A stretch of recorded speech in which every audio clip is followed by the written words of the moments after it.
Weh, hang patutnya tempat hang bukan kat sini. Tempat hang dekat bengkel motor. Yang ni kedai perfume bukan tempat hang. Hang buat apa kat sini? Cara perfume ni aku nak membuktikan dekat SAS yang aku boleh berniaga. Aku tengok semalam macam slow sikit, tapi hari ni aku main tanya. Sikit, hari ni sale boleh siapa buat sale hari ni? Oh, kau buat banyak sale. Oh, kamu Cina? Nah, ada mix. Oh, ada mix juga, mix Cina. Oh, kalau aku sebut Cina, apa masalah? Tak, kalau aku sebut Cina, ada masalah apa?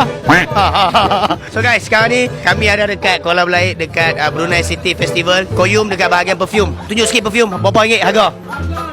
$20. Hang kerti promote tak? Zainal perfume ladies, gentlemen, unisex. Kau boleh main dekat sini. Dekat Malaysia tak tahu dah tak?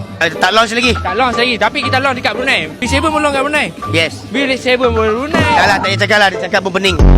So guys, sekarang kita berada dekat Kuala Belait, dekat pusat Seria Insani, sempena event Brunei City Festival. Korang jangan lupa datang sini dan jangan lupa dapatkan baju daripada Chai Motorsport. Korang boleh tengok yang dekat atas ni, semua design yang kita bawa ke Brunei. Korang jangan lupa dapatkan. Setiap pembelian 3 helai korang akan dapat perfume daripada Zainal Perfume secara percuma. Dan korang berpeluang untuk join game ni. Game tolak tayar sampai masuk dalam tu. So bila tayar masuk je dalam tu, korang berpeluang memenangi sebuah kereta Sirocco warna kuning tu. Sebab pemenang sekarang ni dah ada 15 orang yang dah masuk, akan dibawa ke final pada hari Ahad pada pukul 9 malam. So jangan lupa datang ke Brunei City Festival. Assalamualaikum.